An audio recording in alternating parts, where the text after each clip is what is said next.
लगता कभी रावण से आप जीत सकते हैं।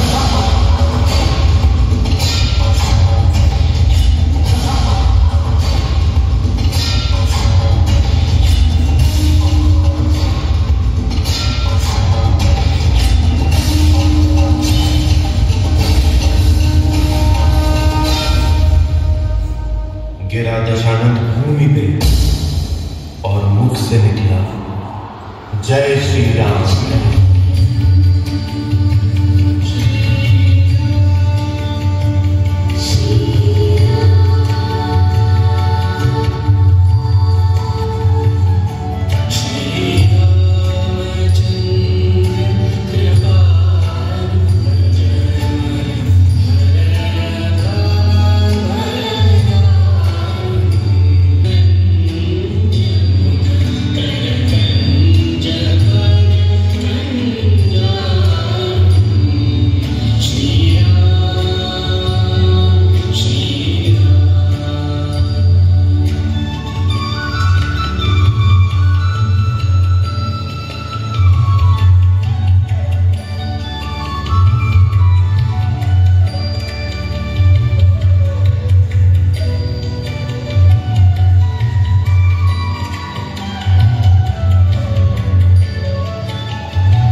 अरे सरस्वती, तुम यहाँ?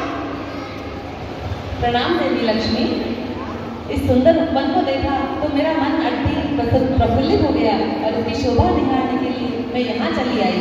परंतु आप यहाँ कैसे?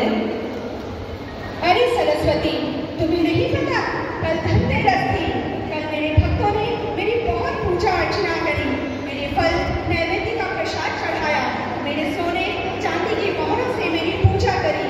उससे मेरा मन बहुत प्रफुल्लित हो गया। उसी हर्ष का आनंद लेने के लिए मैं इस उद्यान में चली आई। यहाँ पर मेरा बहुत रुतबा है सरस्वती। हे देवी लक्ष्मी, और आप सभी जनों ने सरस्वती पूजन का चित्र तो देखा ही होगा। वहाँ पे लक्ष्मी जी खड़ी रहती हैं और मैं बैठी हुई रहती हूँ। इसका अर्थ ये हुआ कि मैं जिस भी भक्त के हृदय में निवास हो जाती हूँ वो अवश्य ही सदगति को प्राप्त हो जाता है। और ये तो चंचल है, कभी भी अपने भक्तों को छोड़कर चली जाती है। चाहे तुम कुछ भी कह लो सरस्वती, मेरे भक्तों की संख्या तो मेरी ही ज्यादा है। मेरे भक्तों की संख्या लाखों करोड़ों, अरे अब तो अरबों में हो गई है सरस्वती। इसीलिए महान तो मैं ही हूँ सरस्वती। नहीं देवी लक्ष्मी, मेरा एक भक्त यदि पाठ पर बैठा हुआ हो तो आपके पति, करोड़पति, अरबपति भक्त सामने बैठकर उसकी वाणी सुनते हुए नजर आते हैं। इसीलिए आपकी महानता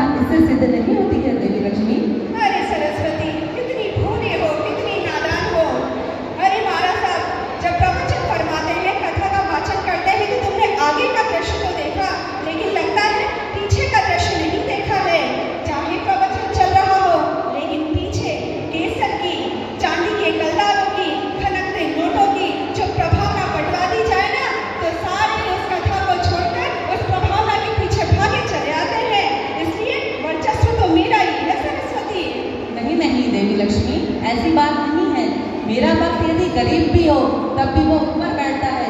आपने कभी तुलसीदास को देखा है, कभी गंग को देखा है, गुरु वशिष्ठ को देखा है। उनके पास कोई धन संपदा नहीं है, परंतु फिर भी राजा दशरथ, राजा जनक जैसे बड़े बड़े राजा महाराजा चक्कर उनके चरणों में गिरते हैं। अतः महानता इससे सिद्ध नहीं होती है आपकी। अरे सरस्वती, ये पुराने जमाने की बातें हो गई है। आज के जमाने में तो मैं जिसके पास होती हूँ तो दुराचारी भी सदाचारी कहलाता है। लोग बाग उसके गुणगान करते हैं। अरे धर्म स्थानों की ही देख लो, अग्रिम पंक्ति में उच्च पदों पर कौन बैठा होता है। अरे और मंदिरों में, स्थानकों में और इस भवन में ही देख लो, इन पट्टियों पे नाम किसका लिखा है जिसने मेरी दक्षिणा दी है। क्या इन पट्टियों पर कभी किसी तपस्वी का, किसी आत्मज्ञाता का, किसी वेदों को जानने वाले का नाम लिखा जाता है? नहीं लिखा जाता ना सरस्वती। इसीलिए महान तो मैं ही हूँ सरस्वती। सबसे पहले तो मैं बधाई दूंगा जिन्होंने यहाँ स्टेज पर बहुत अच्छी परफॉर्मेंसेस दी अपनी। वाकई काबिल तारीफ थी, और ख़ास तौर पर एक जो धन और विद्या के बीच में जो कंपैरिजन किया गया था और अल्टीमेटली सॉल्यूशन निकाला गया कि नहीं, दोनों ही मिलकर के ही संपन्नता किसी भी इंसान के जीवन में ला सकते हैं। बहुत अच्छा मैसेज है ये। यहाँ सम्मानित होने वाले सभी माताओं बहनों को बहुत बहुत बधाई, शुभकामनाएं। हम बहुत भली भांति परिचित हैं कि आज के युग में मातृशक्ति का कितना महत्व समाज में और राष्ट्र के योगदान में है, इसे नकारा नहीं जा सकता।